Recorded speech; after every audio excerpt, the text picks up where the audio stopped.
참 좋아 보이는 교회가 있습니다, 여러분. 건물이 좋아서 좋아 보이는 교회가 아니고 또 사람들이 많이 모이기 때문에 좋아 보이는 것이 아니라 어떤 곳이 참 좋아 보이냐면 아이들이 많은 교회가 좋아 보입니다. 그래서 딱 들어갔는데 아이들이 많은 거예요. 경상도 말로 아들이 버글버글 하면 참 좋아 보입니다. 여러분, 아이들이 많은 교회의 특징을 아세요? 아이들이 많은 교회의 특징은요, 뭐 여러 가지 특징이 있지만 성한 게 없습니다.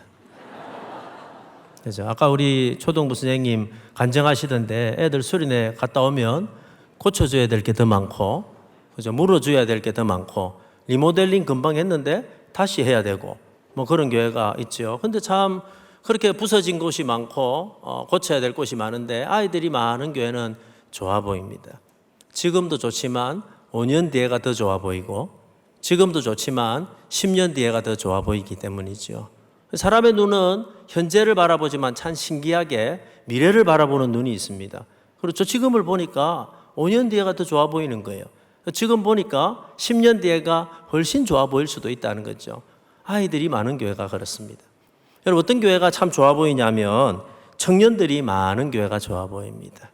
그죠? 청년들이 가득하면 어른들의 마음은 너무 기쁩니다. 너무 행복하죠. 사실 청년들이 참 애매합니다. 왜냐하면 청년들을 우리 성도님들, 우리 목사님들이 카운팅할 때는 항상 작년의 숫자에 넣는데 청년들이 많다고 사실은 교회에 별 도움이 안 됩니다. 그렇죠. 얘들은 헌금은 1,000원 하면서 7,000원짜리 커피를 먹습니다. 그죠? 늘 일을 벌리는데 교회에서 재정을 도와줘야 되고, 그래서 남는 게 별로 없습니다. 저희 교회 청년들이 얼마 전에 목사님, 우리 주변에 작은 교회들 이 코로나 기간에 청년부가 없어진 데가 너무 많습니다, 이러는 거예요. 그래서 청년들 모임이 없다 보니까 청년 예배가 없어졌다는 거예요. 여러분, 한 100명 되는 교회, 뭐 이런 큰 교회들은 잘 이해가 안 되겠지만 한 50명 되는 교회, 100명 되는 교회는 청년부 모이다가 이 코로나 3년 동안에 청년부가 없어진 교회들이 너무너무 많다는 거예요. 청년 모임이 없다는. 그래서 이 청년들을 모아서 우리 교회에서 또 여러 교회 힘을 모아서 집회를, 청년 집회를 했으면 좋겠습니다, 이러더라고요. 그래, 한번 해라 하니까 계산서를 가져왔어요. 그래도 밀어줄게, 해라 이랬는데 지난 주간에 이 청년들, 또 여러 교회 청년들이, 목사님들이 함께 모여, 청년사역자들이 모여가지고 저희 교회에서 집회를 했는데 무려 101개 교회가 모였어요. 그리고 청년이 1,000명이 모여가지고 집회를 했습니다. 저희 교회는 큰 교회가 아니기 때문에 한 800명 정도만 들어가도 본당이 가득 찬데 1,000명이 넘게 온다 그러니까 일단 제가 부탁을 했습니다. 뛰지는 마라. 살살 뛰라. 그렇게 했는데 성도들이, 그 청년들이 가득 모여가지고, 뭐 우리 교회 청년들은 아니지만 함께 모여가지고 뛰고 찬양하는 그 모습을 바라보면서 너무너무 행복해하는 거예요. 야, 청년들이 많으니까 참 좋구나. 청년들이 많은 교회가 좋아 보인다라는 거죠. 지금도 좋지만 5년 뒤에가 훨씬 더 좋은 교회다라는 겁니다. 여러분, 우리 호산나 교회는 아이들이 많기로 옛날부터 유명했고 지금도 여러분 아이들이 참 많은 교회이기 때문에 제가 이렇게 미리 예언할 수 있는 것은 우리 호산나 교회는 지금도 좋은 교회지만 앞으로 5년 뒤에가 더 좋은 교회가 될 줄로 믿습니다. 그죠? 10년 뒤에가 훨씬 더 좋은 교회가 될 줄로 믿는 것입니다. 여러분, 사실은 우리 교회가 5년 뒤에 또 10년 뒤에 좋은 교회가 되게 하는 결정적인 역할을 하는 분들이 있습니다. 그분들은 교사들입니다. 교사들. 그 교사들의 역할이 우리 교회가 5년 뒤에가 더 좋은 교회로, 10년 뒤에가 더 좋은 교회로 만드는 결정적인 역할을 하는 거죠. 아이들의 측면에서도 마찬가지입니다. 어린아이가 쭉 자라면서 아이들에게 영향을 주는 아주 중요한 사람들이 있는데 뭐 그런 분들이 많지요. 그런데 가장 영향을 주는 분이 있다면 저는 교사라고 생각을 합니다. 저는 학교에서 교목으로 한 10년간을 사역을 했습니다. 어떤 분들은 학교 교목이다 이러면 나 학교 남은 줄 아시는데 학교에서 일하는 목사를 학교 교목이라고 합니다. 제가 한 10년 쭉 사역을 하면서 참 애가 답이 없는 애들이 있습니다. 그죠? 부모가 봐도 답이 없고 선생님이 봐도 답이 없고 자기가 봐도 답이 없고, 어떤 애들은요 답이 너무 많아요. 답답해요. 그냥 답답한 애들이 있어요. 근데 참 신기한 거는요, 얘들이 고등학교 1학년 때 방황하고 2학년 때 방황하고 그렇게 하다가 고등학교 3학년 올라가가지고 담임 선생님을 우리가 흔히 임자 만났다 그러잖아요.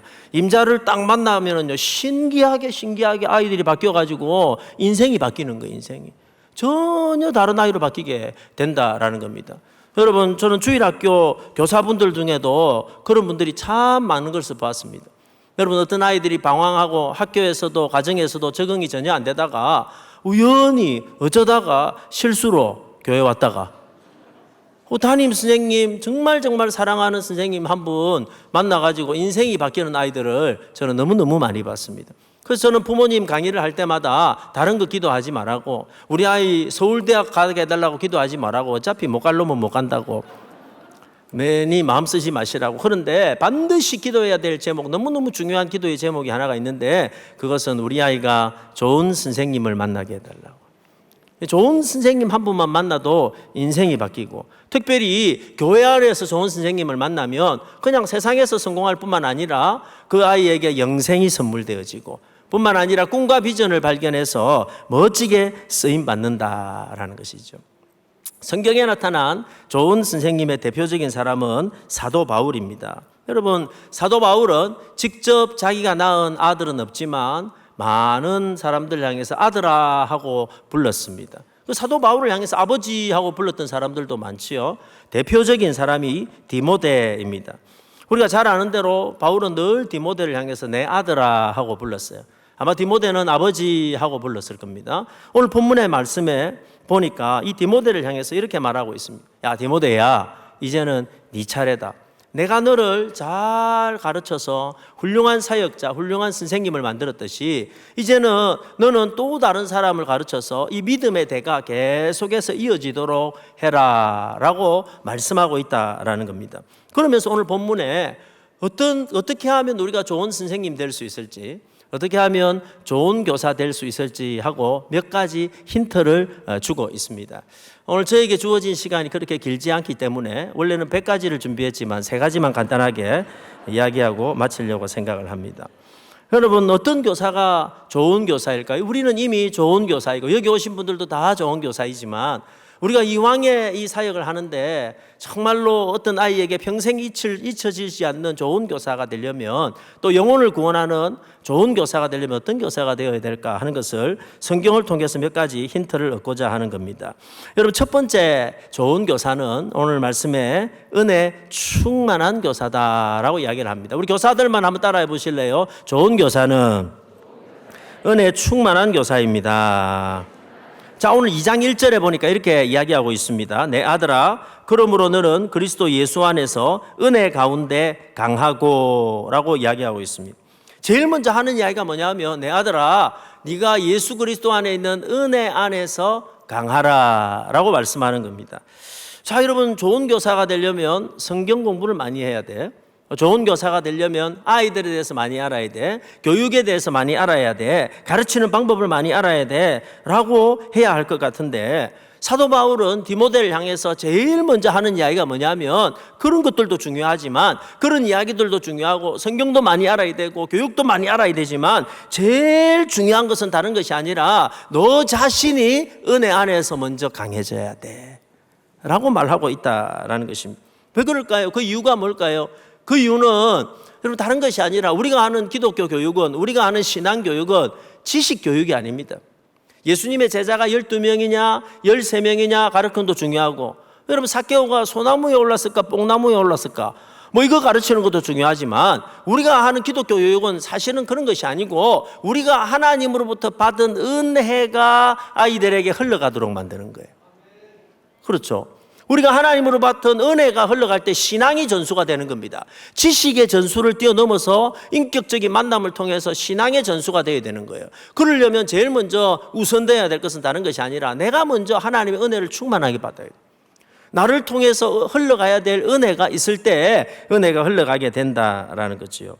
동시에 여러분, 우리가 은혜를 충만히 받아야 될 또 한 가지 이유가 있다면 그것은 사실은 주일학교 교사를 잘하는 것이 너무너무 힘들고 어렵기 때문입니다.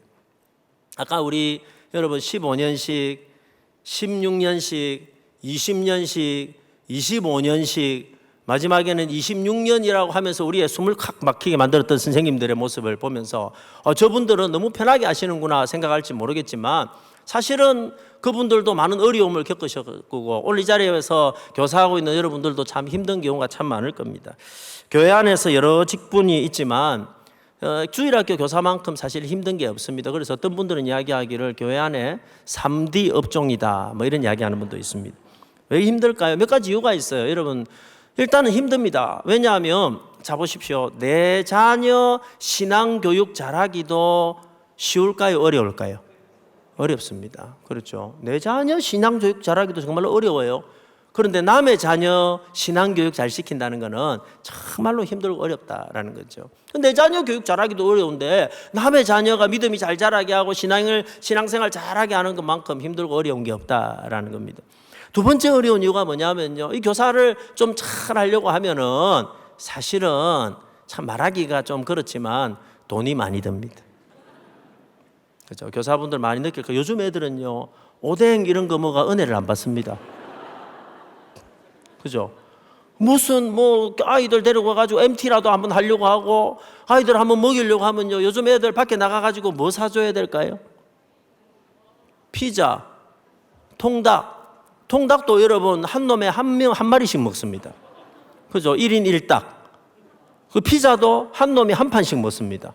집에서는요, 여러분 10,000원짜리 2판도 잘도 처먹던 놈들이 선생님이 사준다 하면요, 아주 비싼 것만 먹습니다. 여러분 실제로 경험해 보십시오. 한 5명만 딱 데리고 나가가지고 피자 한번 먹이려면은요, 선생님이 얼마가 들까요? 최소 10만 원 듭니다. 10만 원. 저희도 저희 자녀 키울 때 아이들이 피자가 먹고 싶다고 자주 이야기할 때가 있습니다. 그러면 저는요, 온갖 이유를 다 대면서 안 사줍니다. 밀가루 안 좋다. 그 몸에 굉장히 안 좋은 거야. 밥이 좋은 거야. 야채를 많이 먹어야 돼. 이런 이야기를 하지만 솔직한 마음은 너무 비싼 거예요. 여러분 저희는 애가 셋인데 여러분 한 두세 판 시키고 나면요 돈은 너무 비싸게 드는 거예요. 그러니까 모든 변명을 다 대면서 이렇게 안 사주려고 하는데, 그런데 교사 하다 보면요 여러분 주일날 한 명이라도 아이를 더 교회 데리고 와야 되죠. 아이들의 마음을 이렇게 사야 되죠. 그걸 평일날 아이들 반 MT 한다고 불러가지고 피자 사주는 거예요. 10만 원 20만 원 들려가지고 피자 사주고 여러분 통닭 사주고 나면요 이놈들이 잘 먹고 주일날 안 와요. 그죠? 제가 오늘 아까 우리 부장, 우리 그 장로님하고 이야기하면서 충격적인 이야기를 들었는데, 고등부의 어떤 아이가 반장이었는데 작년에 여러분 전도 주일 때 2반 전체를 전도해 왔대요. 제가 깜짝 놀랐어요. 근데 그 마을장 선생님이 간식비로 160만 원 썼대요. 근데 더 충격적인 이야기는 이 아이가 올해 학생회 회장이 됐대요. 그래가지고 전교생을 다 데리고 오면 어떡하나. 주여 막아 주옵소서. 이런 일은 전혀 생기지 않게 해주시옵소서. 여러분 이게 웃을 일 같지만 이게 보통 일이 아니라라는 겁니다. 여러분 교사가 힘든 또 한 가지 이유가 있다면은 잘한다고 누가 알아주지 않는다라는 거죠. 저는 학교에서 인문계 고등학교에서 오래 있었습니다. 요즘은 그렇지 않지만 부모님들이요, 여러분 그 담임 선생님이 누가 되었느냐 이거 굉장히 챙기고, 여러분 어떤 날이 되든지 스승의 날이 되든지 명절이 되든지 하면 옛날에 여러분 선생님들 엄청 챙겼습니다. 여러분 촌지도 많이 주고요. 뭐 요즘은 그렇지 않습니다. 그렇죠. 사실은 선생님들이 요즘 수준이 높아가지고 뭐 선물 좀 드린다고, 촌지 좀 드린다고 아이들 잘 봐주고 안 봐주고 이렇게 안 합니다. 그죠? 그런데 여러분 대부분의 부모님들은, 여기 부모님들 계시지만 자기 반 아이 선생님이 누군지, 어디서 가르치는지, 어떻게 가르치는지, 어떤 분인지 모르는 경우가 대부분입니다. 어디서 성경 공부하는지 모르는 경우가 대부분입니다. 근데 우리는 늘 그렇게 이야기하거든요. 우리 아이의 영혼을, 우리 아이의 미래를 이 땅에서의 성공뿐만 아니라 천국을 선물하는 주일학교 교사가 훨씬 더 중요해 하면서 실제로는 여러분 잘 인정해 주지도 않고 이렇게 알아차려 두지도 않습니다. 참 안타깝죠. 그래서 저는 자주 교회 가서 이제 교사 강의를 할 때마다 부모님에게 드리는 말씀이 있습니다. 그거는 여러분 요즘에 뭐 그런 분들도 많이 없겠지만 학교 선생님들에게, 여러분 다니는 아이들 학교 다니는 학교 선생님에게 뭘 자꾸 선물하고 촌지 드려봤자 아무 의미 없다고. 촌지는 누구한테 주는 거냐면은 주일학교 선생님한테 주는 거다. 많이 줄 필요도 없다고. 여러분 그냥 그 여러분 상품권 있잖아요. 상품권 한 2, 3만 원짜리에다가 도서 상품권 2, 3만 원에다가 감사 편지를 한번 적는 거예요. 선생님 너무 감사합니다. 우리 아이 나도 가르치기 힘든데 우리 아이 믿음 잘 하게 해주셔서 너무 감사합니다 하고 이렇게 편지를 적어가지고 그 선생님에게 스승의 날이나 이제 얼마 안 남았습니다. 스승의 날이나 뭐 이런 날 한번 선물을 해보라고. 그러면은 그 선생님이 얼마나 감동이 되겠냐고. 여러분 아이를 위해서 10만 원, 20만 원 간식비 써도 그 선생님이 1만 원, 2만 원 가지고 얼마나 감동이 되겠냐고. 그러니까 여러분 그 아이가 지나갈 때마다 상품권이 같이 지나다니면서 얼마나 기도가 되겠냐는 거예요. 그런데 여러분 대부분의 부모님들은 그렇게 하지 않습니다. 학교 선생님들 귀하게 여겨도 교회 선생님들 귀하게 여길 줄 모릅니다. 그러나 오늘 여기 계시는 우리 주일학교 선생님 여러분, 그럼에도 불구하고 우리 교회의 미래는 여러분의 손에 달려 있습니다. 여러분 한국 교회의 미래는 여러분의 손에 달려 있습니다. 아무리 힘들고 어려워도 여러분 해내야 되는 거예요. 그러려면 제일 먼저 필요한 게 뭐냐? 다른 것이 아니라 우리가 먼저 은혜 안에 강해져야 된다라는 겁니다.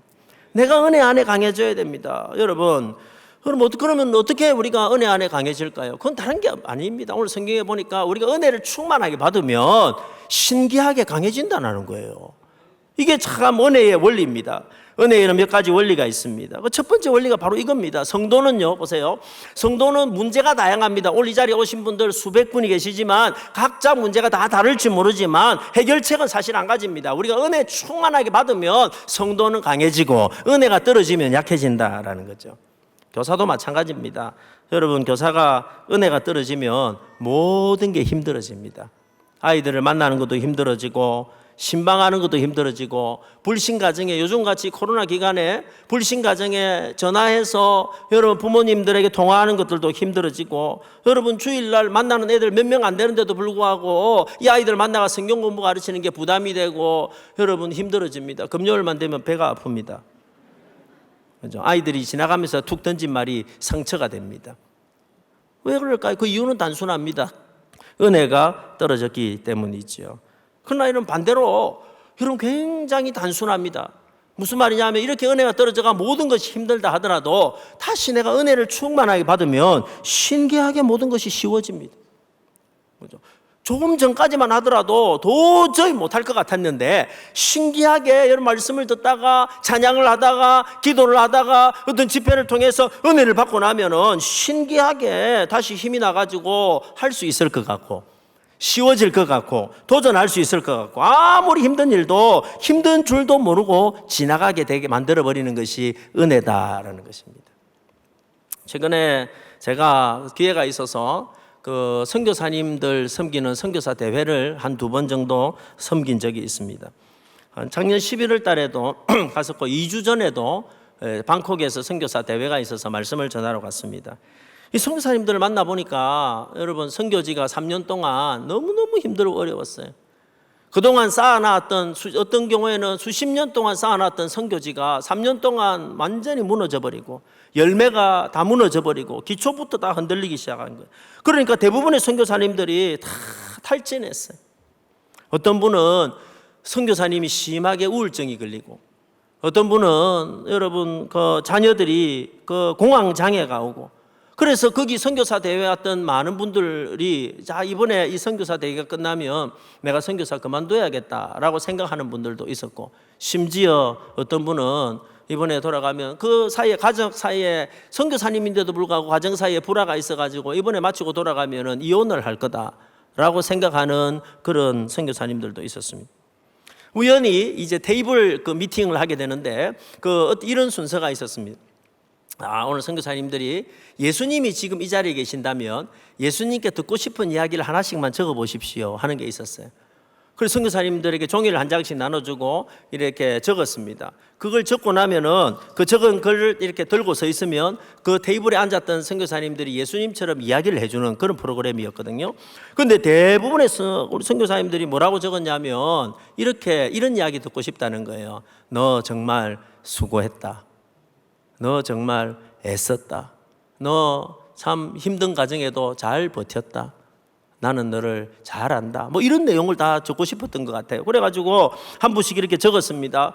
저는 이제 남자 테이블에 앉았는데 연세들도 제법 많은 분들이었어요. 그래 한 분 일어나가지고 종이를 탁 드니까 앞에 앉았던 선교사님 한 10대 분이 크게 읽어줍니다. 김 선교사님 너무 수고하셨습니다. 한마디 하니까 이 선교사님이 갑자기 뭐 남자분인데 우시더라고.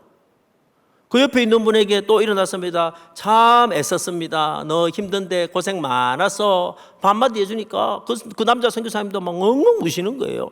그 테이블에 한 10대 남자 선교사님들이 앉았는데 다 우는 거예요. 다. 제 순서가 왔어요. 그래서 나는 예수님께 무슨 이야기를 듣고 싶을까 생각을 했어요. 저도 이제 한 17년 이제 목회를 하고 지난 코로나 기간 동안에 쉽지 않았거든요. 그래서 저도 그 이야기가 듣고 싶었어요. 아까 우리 선생님들 수고하셨습니다 했듯이 야, 김 목사 너도 참 수고했어. 코로나 기간 동안에 수고했어. 이 이야기 듣고 싶어서 저도 이렇게 적었어요. 적고 난 다음에 이제 이렇게 들고 있으니까 우리 선교사님들이 김 목사님 수고했습니다 하고 하는데 저도 갑자기 눈물이 확 나는 거예요. 그래서 제가 그 집회를 마치고 방에 올라가가지고 저희 아내한테 이야기했어요. 여보, 이번에 오늘 테이블을 하는데 남자 선교사님들이 이런 이야기를 듣고 싶어 하는데 이런 이야기를 해주니까 막 다 울더라고. 그리고 나도 그 이야기가 듣고 싶어가지고 적었는데 선교사님들이 나한테 너 수고해서 말하니까 나도 모르게 눈물이 확 났다고 하니까 저희 집사람이 한마디 했습니다. 갱년기다, 갱년기라고. 갱년기래요, 갱년기.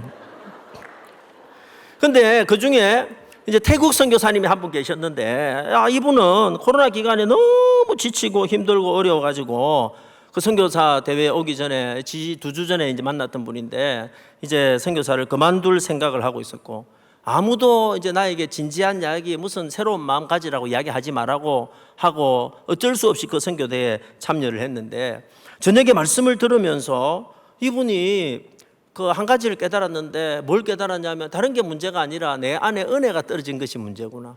그리고 내가 은혜가 떨어졌는데 은혜를 간절히 사모하지 않았구나 하는 것을 말씀을 듣다가 깨달았다는 거예요.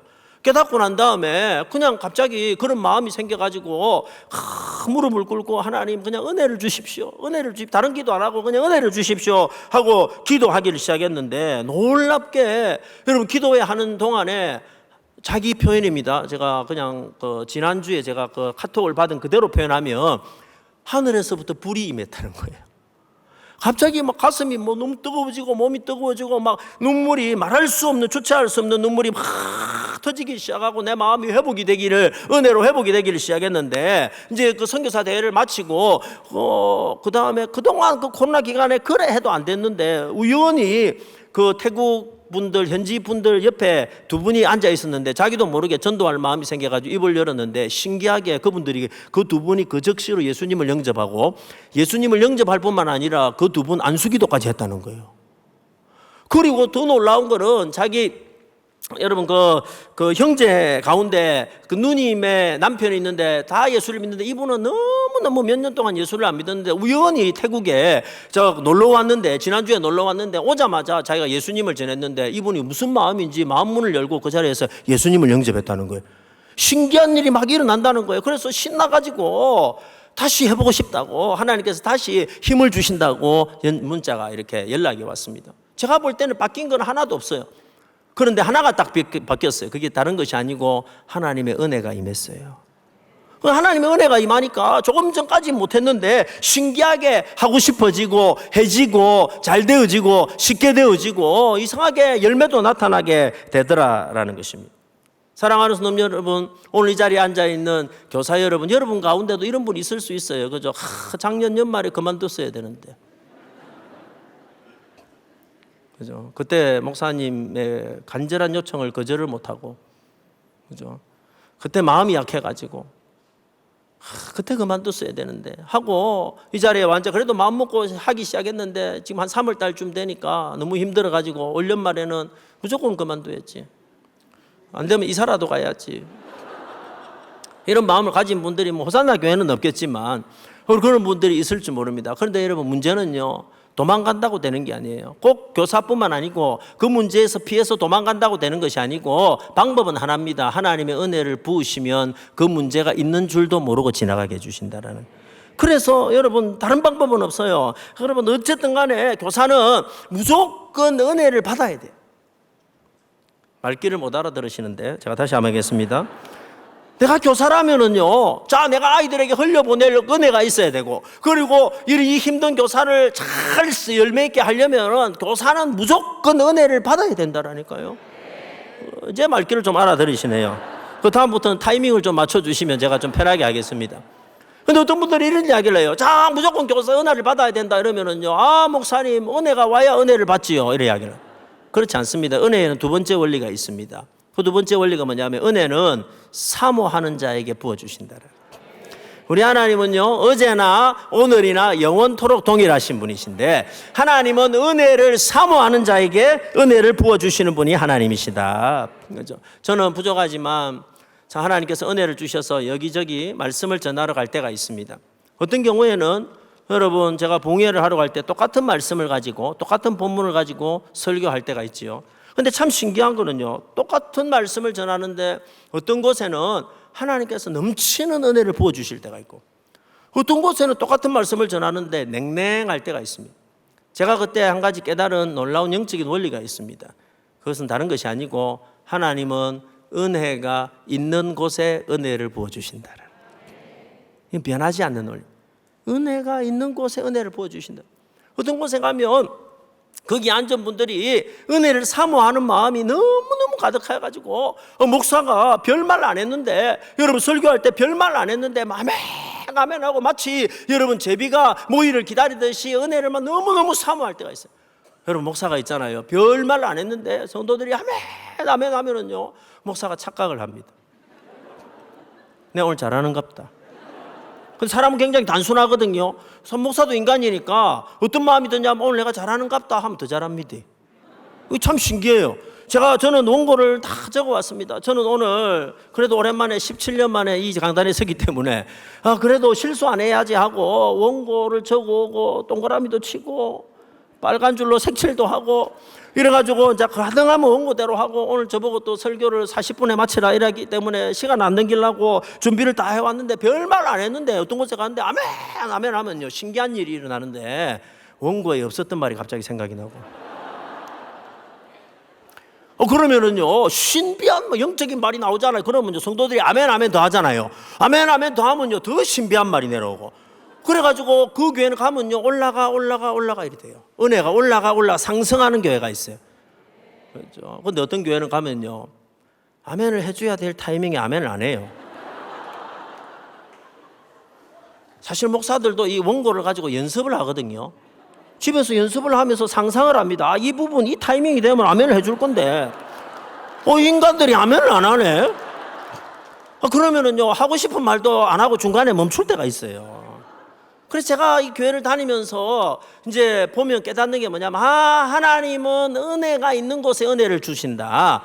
성도들도 마찬가지다. 은혜가 있는 사람에게 은혜를 주시고 사모하는 심령에 은혜를 부어주신다. 그래서 은혜를 다른 데 미루지 말고 내가 은혜를 받으려고 짝짝 같이 달라들면 하나님은 반드시 은혜를 주시는 분이 하나님이시다. 저는 여러분 아시는 분은 아시겠지만은 여기서 아주 가까운 엄궁에서 태어나서 엄궁에서 자랐습니다. 저는 부산의 중심이 늘 엄궁이라고 생각하는 사람이에요. 엄궁에 여러분 엄궁교회에서 쭉 자랐습니다. 120년 된 교회입니다. 120년. 거기서 쭉 자란 그 고신척이죠. 굉장히 거룩하고 여러분 예배 시간에 박수도 잘 안 치고 기타도 어릴 때는 못 치고 드럼도 없었던 그런 데서 자랐습니다. 부흥회를 할 때도 여러분 봉사가 와가지고 주여 삼창하라 이러면은요 앞에 우리 장로님들이 쭉 앉으셨는데 눈치가 보여가지고 부끄러워가지고 주여 이래 못하고 주여 뭐 이러던 교회에서 자랐어요. 그런데 제가 이제 목사가 돼가지고 이 교단에도 가보고 저 교단에도 가보니까 다 그런 게 아니더라고요. 어떤 교단에 가보니까 거기도 박사님도 계시고 의사님도 계시고 유명한 분도 계시는데 어떤 교회는요 은혜 받을 때는 계급장 다 떼고 진짜 사모하는 교회가 있는데 거기에는 진짜 놀라운 역사들이 일어나는 경우를 많이 봤어요. 제가 아직도 잊지 못하는 한 교회가 있는데 우리 교단하고는 너무 많이 차이 나는 그 성령 운동을 많이 하는 어느 교회인데 그 교회가 너무너무 은혜를 사모하는 거예요. 심지어 이 교회는요 내가 기침을 해도 아멘을 하더라고요. 근데 좀 심하다 싶은 거야. 뭐 이러는데 아멘. 근데 좀 심하다 이런 교회가 있었어요. 그런데 이제 그 교회 3일 동안 부흥회를 했는데 마지막 마치는 날 그 담임 선생님이 저하고 의논도 안 하고 담임 목사님이 담임 선생님 죄송합니다.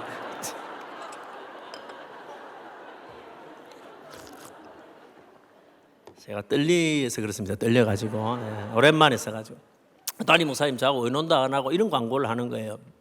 자, 오늘은 마지막 날이니까 예배 다 마치고 우리 강사 목사님에게 안수기도를 받을 분들은 남으십시오 이러는 거예요.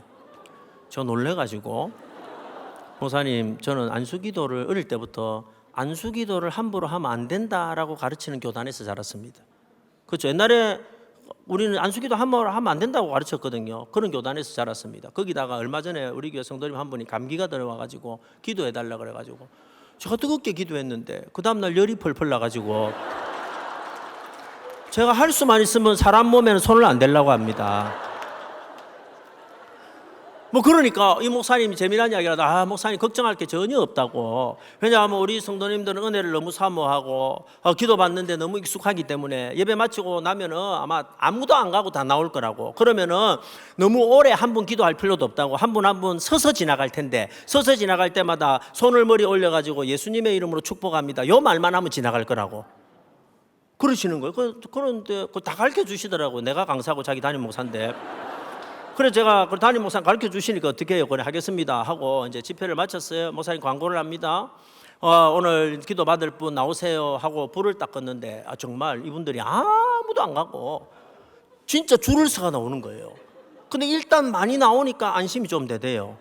여러분 너무 안 나오면 부끄럽잖아요. 그래 이제 쭉 나오길래 그 담임 목사님이 가르쳐 주신 대로 했어요. 한 분 지나가길래 제가 예수님의 이름으로 축복합니다 이러니까 이분들이 너무 훈련이 잘 돼가지고 축복합니다 이러는데 아멘 하고 그냥 지나가요. 두 번째 분도 오시길래 예수님의 이름으로 축복합니다 아멘 하고 지나가는 거예요. 한 3분쯤 지나가니까 마음의 평안이 찾아왔어요. 이거 하나도 안 어렵구나 그런 생각이 들었어요. 그럼 몇 분 지나가시는데 어떤 권사님인지 여집사님인지 모르겠는데 나오시길래 내가 예수님의 이름으로 축복합니다 손을 딱 올리는데 손을 딱 올리자마자 이분이 뒤로 확 넘어지는 거예요. 제가 더 놀랐어요. 이분 뒤로 확 넘어지는데 더 웃긴 거는 어떻게 이 사람이 넘어질 줄 알고 뒤에서 2사람이 받치고 있어요. 그래가지고 이분을 뒤로 싹 빼더니 강단에서 이렇게 눕혀놓으니까 이분이 한참 동안 누워 있더라고요. 그런데 다른 사람들은 신경도 안 쓰고 또 오는 거예요. 그래서 제가 또 예수님의 이름으로 축복합니다 또 지나가고 예수님의 이름으로 축복 또 지나가고. 근데 여러분 또 어떤 분이 오길래 내가 예수 이라는데 또 이분도 톡 넘어지는 거예요. 그날 저녁에 손을 올리니까 몇 분이 넘어지는 거예요. 소위 말해서 입신했다 그러죠. 몇 분이 넘어지는, 한 몇 분 딱 넘어지니까 제 마음속에 무슨 생각이 드냐면 이런 생각이 드는 거예요. 이제 때가 됐다. 주께서 나에게 능력을 부으사 이제 나의 사역의 길을 여실 때가 됐다. 뭐 갑자기 흥분이 되는 거예요. 그날 그 집회를 마치고 집에 돌아가면서 차 운전을 하면서 너무 흥분이 되는 거예요. 이제 때가 됐다. 이제 드디어 사역의 문이 열리겠구나 하고 집에 돌아가가지고 혹시나 모르니까 복습을 한번 해보자. 얘가 우리 집에 자고 있는 아들 3명을 다 깨배가지고 오늘 아버지가 놀라운 능력을 받았으니까 너가 한번 서봐라. 그래가 한 놈씩 내가 예수님의 이름으로 그런데 애들이 나를 쳐다보면서 아버지 왜 이랬어요? 제가 그때 한 가지 깨달았어요, 여러분. 뭘 깨달았냐면 내 능력하고 아무 상관없다. 뭐 어떤 분들은 뭐 능력이 손에서 나간다는데 그런 거 없습니다, 여러분. 뭐 목사의 능력이 있어가지고 손에서 능력 그거 전혀 없어요. 제가 깨달은 제 능력하고 아무 상관없고 기도 받으러 오는 그분의 믿음이다. 기도 받으러 오는 그분의 믿음이다. 오늘 목사님이 내 머리에 손만 대봐라. 내 바로 잡아 짚은다.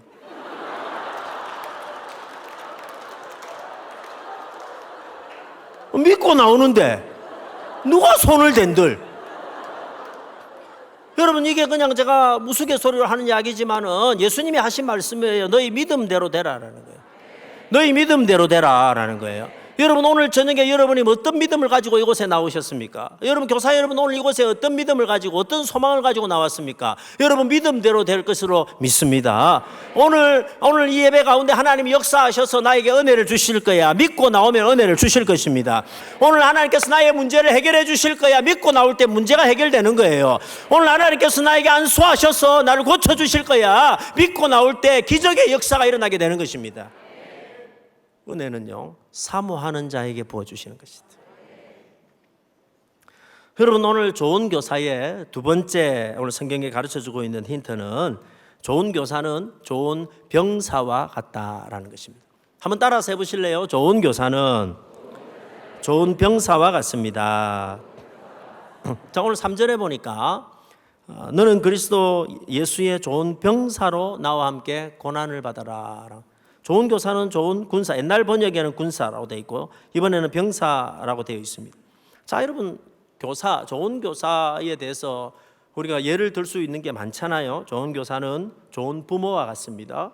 좋은 교사는 좋은 친구와 같습니다. 좋은 멘토와 같습니다. 얼마든지 많이 있잖아요. 그런데 오늘 성경은요, 바울은 첫 번째 예를 들면서 뭐라고 딱 드냐면 좋은 교사는 좋은 병사와 같습니다 라고 했습니다. 왜 병사라고 했을까요? 여기에는 너무너무 중요한 영적인 교훈이 있습니다. 자, 여러분 보십시오.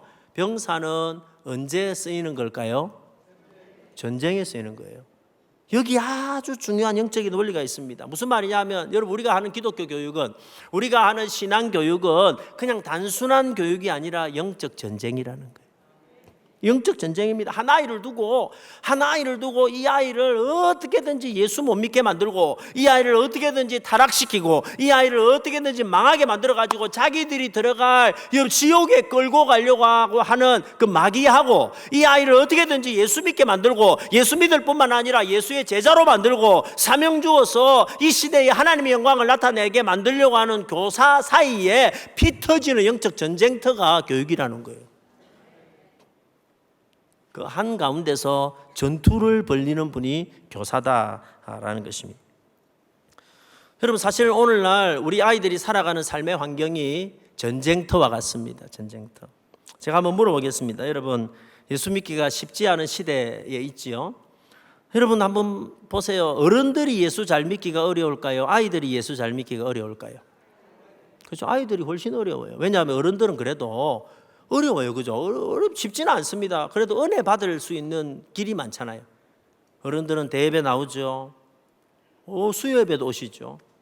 어떤 분은 금요철화도 가시죠. 열심히 있는 분은 새벽기도도 가시죠. 극동방송도 열심히 들으시죠.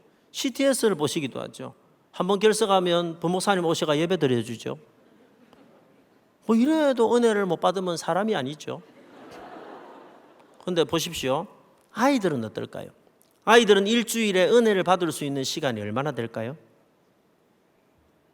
일주일에 딱 1시간, 주일날. 그 1시간도 사실은 제대로 받을까요?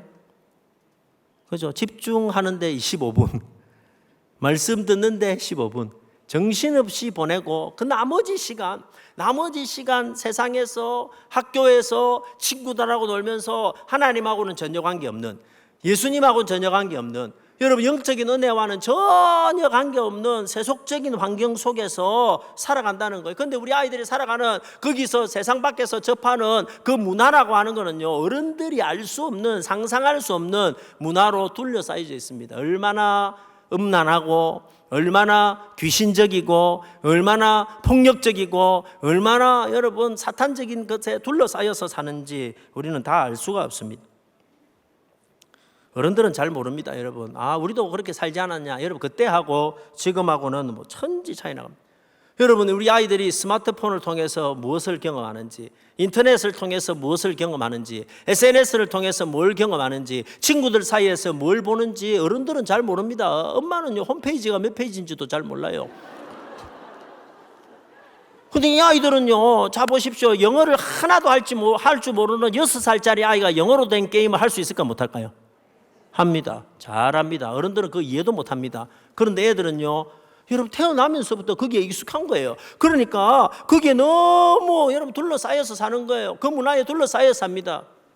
좀 오래된 이야기지만 제가 이거를 아이들하고 어른들하고 얼마나 차이 나는지를 참 경험한 그게 있어요. 제가 학교에서 근무할 때에 여러분 기억나실 거예요. 그 김선일이라는 분이 중동에서 잡혀가지고 참수를 당한 사건이 있었습니다. 이분이 선교사역 몰래 하다가 잡혔죠. 그런데 잡혀가지고 목이 잘리는 장면을 동영상으로 찍어서 인터넷에 올렸습니다. 근데 그 장면이 너무 잔인해가지고 제가 학교에 있을 때 문교부에서 막 진정이 아이들 못 보게 하라고 그 막 차단하고 인터넷 차단하고 그다음에 광고하면서 못 보게 하라 그러고 선생님들이 그거 보면 안 된다고 하고 막 이야기하고 했던 적이 있습니다. 그래서 열심히 못 보게 했습니다. 어떻게 됐을까요? 어른들은 아무도 못 봤습니다. 애들은 어땠을까요? 애들은 다 봤습니다. 자, 그럼 어른들은 왜 못 봤을까요? 착해서 보지 말라고 하니까 보지 말라고 하니까 안 봐야지 그걸까요? 아니에요. 어디 있는 줄 알아야 보지. 찾을 수가 있어야 보지. 찾을 수가. 근데 애들은 어때요? 애들은 그 당시에 P2P라는 프로그램이 나와가지고 서로 파일을 공유하고 주고받고 하면서 가보니까 한 본 애들이 없어요. 그거 다 봤어요. 어른들은 아무도 못 봤는데 애들은 전부 다 봤어요. 그 와중에 여러분 아이들은 그런 장면 우리가 어른들이 상상하지 못하는 우리가 아무리 차단하고 음란물 보지 마라 그러고 폭력물 보지 마라고 하더라도 아이들이 마음만 먹으면 친구들 사이에서 얼마든지 볼 수 있는 시대가 이런 시대가 됐다라는 거예요. 그런데 주일날 딱 1시간 은혜 받는 이 아이들이 일주일 내내 새 속에 물들어 살아가는 겁니다. 그러는 가운데 수많은 아이들이 마귀의 밥이 됩니다. 사탄의 밥이 되어서 살아가는 것이죠. 저는 한 번씩 여러분 동물의 왕국을 보면서 상상이 될 때가 있습니다. 여러분 동물의 왕국 한 번씩 보시죠. 늘 성경만 보시니까. 그죠? 동물의 왕국을 보면 꼭 나오는 장면이 있습니다. 어떤 장면이냐면 큰 강이 있어요. 큰 강이 있으면은 여기에 물소떼, 얼룩말떼 수천 마리가 있다가 이 강을 건너는 거예요. 먹이를 먹기 위해서 강을 건너는 겁니다. 그럼 다 눈치 보고 있다가 여러분 큰 물소떼 대장이 물로 팍 뛰어드는 거예요. 뛰어들면 수천 마리가 한꺼번에 강으로 뛰어든단 말이에요. 그런데 여러분 그 강에는 항상 뭐가 있습니까? 악어가 있습니다. 악어는 어떻게 하고 있을까요? 어떤 분은 입을 벌리고 있다는데 그건 또라이 악어입니다. 그죠? 악어는 입을 벌리고 안 있습니다. 악어는요, 물 속에서 눈만 내고 있습니다. 그래서 멀리서 보면은요, 나무 토막이 떠 있는 것 같습니다. 아무도 알 수 없습니다. 이 악어는 인내심이 강합니다. 미동도 하지 않습니다. 꼼짝도 하고 있지 않다가 여러분 확 뛰어드는 가운데 목표물이 발견되면 물 속으로 들어갑니다. 여러분 주로 어떤 것이 목표물이 될까요? 다쳐가지고 수영이 잘 안 되거나 혹은 새끼들. 너무 어려가지고 그 내려오는 강물의 물살을 이기지 못하는 여러분 새끼들은 허우적거리는 걸 보는 순간 악어는 물로 들어가가지고 어느 순간 다가와가지고 여러분 입을 벌려가지고 뒷다리를 물고 모가지를 물고 들어갑니다. 여러분 우리 아이들이 이 강을 건너고 있습니다. 여러분의 자녀들이 이 강을 건너고 있습니다. 여러분이 은혜 받고 있는 이 시간 여러분의 자녀들은 뭐 하고 있을까요? 여러분 은혜 많이 받아라고 기도하고 있을까요? 우리는 지난 3년 코로나 기간 동안에 어른들은 잘 견뎌왔습니다. 여러분 나이 드신 분들은 잘 견뎌왔습니다. 믿음 잘 지켜왔습니다. 그래가지고 이 힘든 강이었어요. 어려운 강이었어요. 코로나 3년에 정말로 힘든 강을 건너왔습니다. 내 살기도 어려가지고 내 먹고 살기도 힘들어가지고 열심히 건너왔는데 많은 경우 어느 순간 되돌아보니까 내 자식이 없어요. 어느 순간 되돌아보니까 여러분 내 자녀가 없어요. 신앙에서 떨어져 버렸어요. 가장 큰 타격을 입는 것이 어린아이들이었다라는. 호산나 교회는 너무 좋은 교회라서 아까 이야기를 들어보니까 많이 회복이 되고 너무 좋았는데 여러분 지금 부산 아니 전국에 유년주일학교가 없어진 교회들이 너무 많고 중고등부가 없어진 교회들이 너무 많고 청년부가 없어진 교회들이 너무 많고 어른들은 열심히 이 강을 잘 지나왔는데 마귀가 우리 아이들을 노려가지고 어느 순간에 들어가가지고 이 아이들의 뒷다리를 물고 들어가 버리고 모가지를 물고 들어가가지고 정신 차려보니까 내 산다고 정신 차려보니까 이제 살았다고 강을 건너가지고 와보니까 내 자식이 없는 거예요. 내 자식이 신앙에서 떠나버렸어요. 교회에서 떠나버렸어요.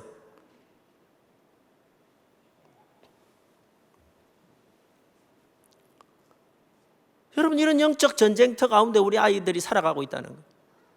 이런 영적 전쟁터에서 우리 아이들을 지켜낼 뿐만 아니라 그 아이들을 하나님의 사람으로 만들어내야 될 병사의 사명을 가진 군사의 사명을 가진 분들이 교사라는 거예요. 교사. 힘들지요. 어렵지만 그러나 여러분 그 아이들 악착같이 가가지고 한 명이라도 살려낼 수 있다면 한 영혼이라도 살려낼 수 있다면 그것은 내 인생에 가장 의미 있고 가치 있는 일이 될 것이다. 그럼 어떻게 해야 될까요? 저는 우리가 정말로 해야 될 몇 가지가 있다고 생각해요. 첫 번째는 여러분 주일날 일주일에 아이들이 한 번 드리는 그 예배가 정말로 살아있는 예배가 되어야 된다. 그죠? 우리가 그냥 쉽게 지나가는 그 예배지만 어떤 아이에게는 아마 어떤 아이에게는 그 일생의 마지막 예배가 될 수도 있다. 이 강을 다음 주에는 이 강을 건너지 못하고 마귀에게 사로잡히고 사탄에게 사로잡혀가지고 빠져버릴 수 있는 아이가 그 가운데 있을 수도 있다. 그러니까 이 아이들이 다음 주에도 살아남으려면 오늘 드리는 이 주일 예배가 얼마나 강력하고 얼마나 뜨겁고 얼마나 살아있는 예배가 되어야 될까. 한 번 한 번 예배가 마지막 예배인 것처럼 준비하고 마지막 예배인 것처럼 이 아이들이 하나님을 만날 수 있는 기회를 만들어야겠다. 뿐만 아니라 여러분 평소에 아이들이 스스로의 믿음을 세상 가운데서도 지킬 수 있도록 저는 철저하게 제자 훈련시켜야 된다고 생각합니다. 저는 호산나 교회에 있으면서 배운 가장 정말 소중한 것이 있다면 제자 훈련이었어요. 제가 있는 동안에도 우리 고등부 아이들 제자 훈련 열심히 시켰어요. 왜냐하면 주일 1시간만 가지고는 도저히 이 아이들이 세상 가운데 살아남게 할 수가 없다는 걸 알았기 때문이죠. 그래서 떠나가잖아요. 어차피 여러분 우리 부산 경남은요 다 떠나가게 돼 있습니다. 여기서 여러분 고등부 아이들 청년들 중고등부 아이들 자란다 하더라도 이 교회 여러분 교회의 미래가 될 가능성은 거의 없습니다. 왜 그런 줄 아세요? 이 아이들은 다 서울 갈 겁니다. 그죠? 5대양 6대주로 흩어질 겁니다. 저희 딸이 서울의 어느 교회를 이제 취직을 해가지고 갔는데 거기 가보니까 청년들이 800명이 모이더래요. 근데 놀라운 거는요, 그 800명 중에 400명이 부산 경남에서 왔대요. 우리는 열심히 키워가지고 올려보내는 거예요. 그죠?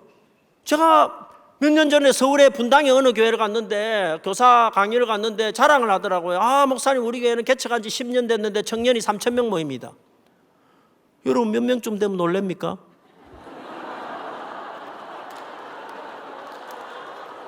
스케일이 다르네. 스케일이 3,000명이 모인대요. 3,000명이. 그래가지고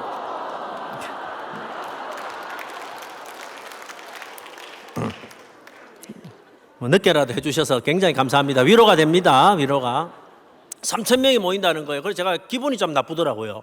그래서 제가 물었어요. 그 3,000명 중에 너가 키워놔도 몇 명 되노? 다 우리가 키워가 올려보낸 거 아이가? 그것도 똑똑한 아들만 골라가 올려보낸 거 아이가? 올려보낼 때 그냥 올려보냈나? 교회 가면 목사님들 찾아와가지고 어느 교회 보낼까요? 무슨 동에 가니까 어느 교회 보낼까요? 하면은 교회 주소까지 챙겨가지고 수십 명을, 저희 교회가 큰 교회가 아니지만 1년에 40명이 서울로 올라갑니다. 그래 보내면 누구도 양심이 있으면 1년에 몇 명이라도 보내야 되는 거 아이가?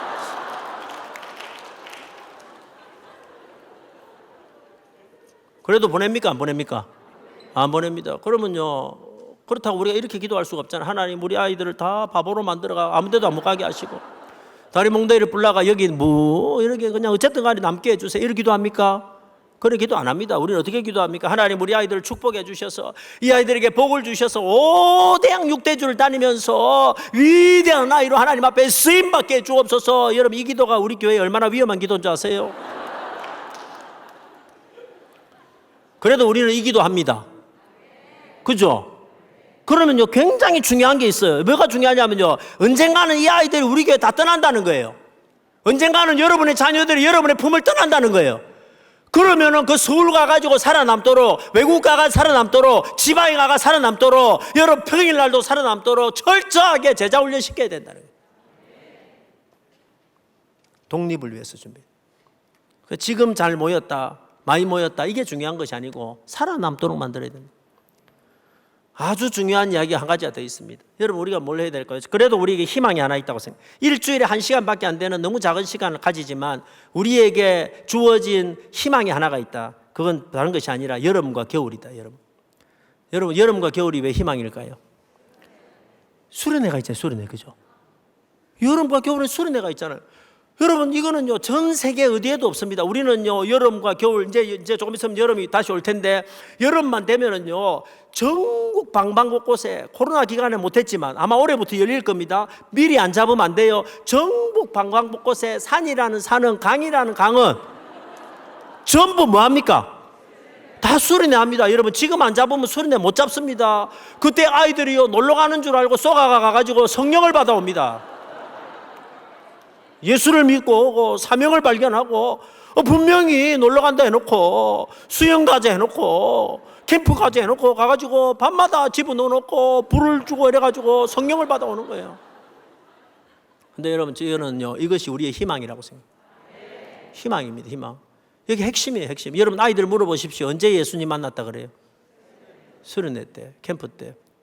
여러분, 최근에 터키에 지진이 나가지고 엄청난 아픔이 있었죠. 여러분, 저 중국의 스촨성 이런 데 한 번씩 지진이 나면은요, 엄청난 피해가 있습니다. 여러분, 우리 밑에 있는 일본이 한 번씩 지진이 나면은요, 쓰나미로 난리가 나잖아요. 근데 잘 생각해 보세요. 하나님이 중국도 막 흔들고 일본도 막 흔드는데 우리나라는 가만히 놔둬요. 거기다가 우리나라는요, 반이 나눠져가 위에 핵폭탄이 있어요. 그 제가 의문이 되더라고요. 왜 하나님이 저 중국도 흔들고 저 일본도 흔드는데 우리나라는 이렇게 가만히 놔둘까? 우리나라 사람들이 너무 착해서, 믿음이 좋아서. 제가 어느 날 놀라운 사실을 한 가지 깨달았어요. 수련회 해라고.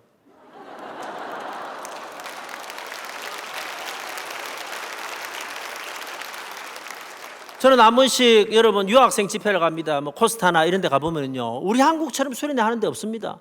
수련회 한번 오려고요, 애들이 차비를 40만 원, 50만 원 들여가지고 100만 원 들여가 비행기 타고 와가지고 수련회 한번 하는 거예요. 근데 우리 한국은요, 여름만 되면 수십만 명이 나가는, 수십만 명이. 그때가 여러분 기회입니다. 기회. 1년에 우리가 목욕을 2번 할 때가 있었습니다. 그때를 아시나요? 그죠? 추석과 설입니다. 추석에 아버지가 아들 데리고 모욕하러 가자 이렇게 갑니다. 가면요, 사람들이 얼마나 많은지, 옛날은 그랬어요. 요즘은 그렇지 않지만 사람들이 얼마나 많은지 몰라요. 그럼 가면은요, 요즘은 이렇게 샤워라도 이렇게 비누로 하고 탕에 들어가죠. 옛날에 아버지들은요, 그냥 물 한 바가지 탁 뒤집어 쓰고 시원하다 하고 탕에 들어가거든요. 그럼 아는 진짜 시원한 줄 알고 들어가 보면 이게 사람이 들어갈 물이 아니에요. 거의 수육을 만드는 물에다가 아가 들어가 있으면 못 나옵니다. 그죠? 언제까지 기다려야 됩니까? 때가 불 때까지. 옛날에는요, 목욕을 왜 갑니까? 때를 불려고. 집에서는 안 벗겨지니까 때를 불리려고 가는 거예요. 그래가지고 한 20분 놀다 보면요, 때가 다 불어나요. 그럼 아버지가 나오죠. 얘가 한 20분 있다가 나올 때 조심해서 나와야 돼. 몸이 흔들리면 떨어질 수가 있어요. 바깥에 딱 나오면은요, 신기하게 여러분, 아버지가 기다리고 있습니다. 이태리에는 없는 이태리 타월에다 수건을 있는 대로 다 물에 적셔가 짜가지고 그 작은 이태리 타월에 집어넣어가지고 딱 설아 해가지고 껍데기를 확 벗겨봅니다. 그럼 몇 개월 갑니까? 6개월 갑니다.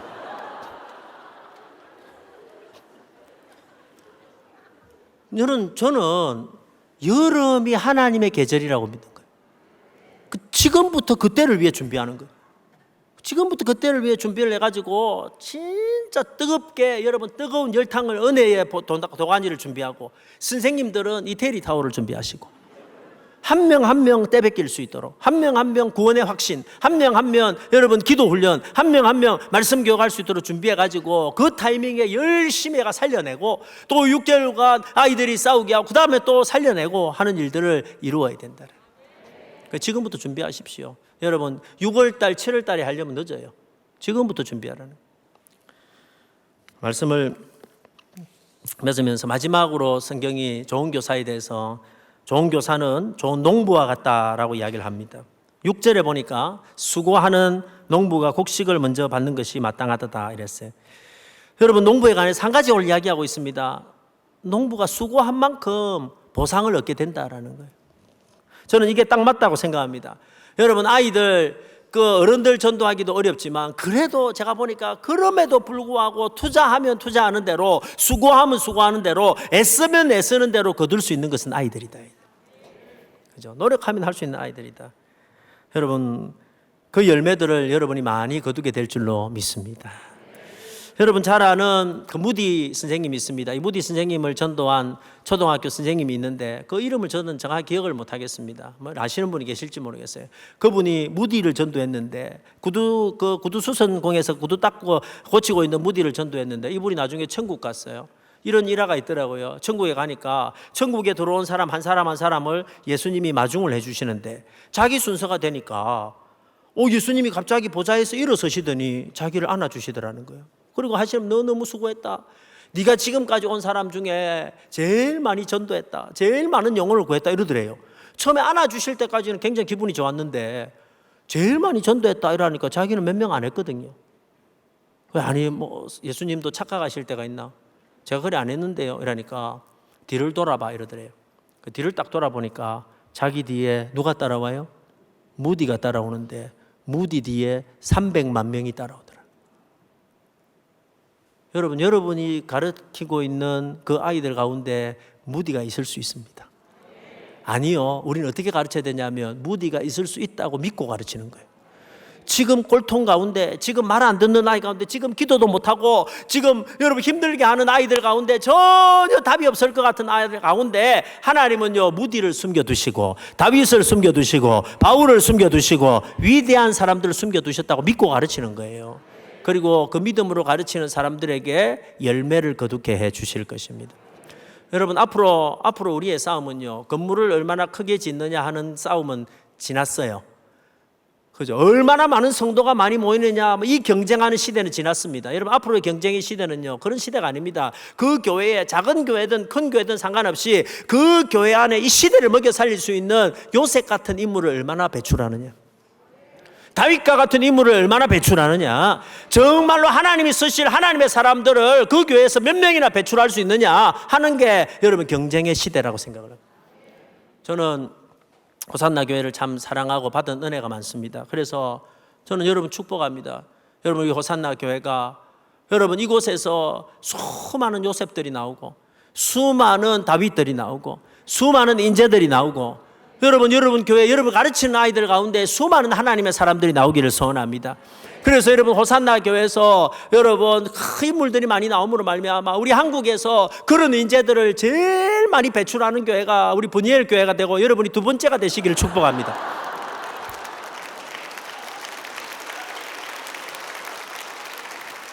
두 번째도 억수로 큰 거예요. 교회가 7만 개인데.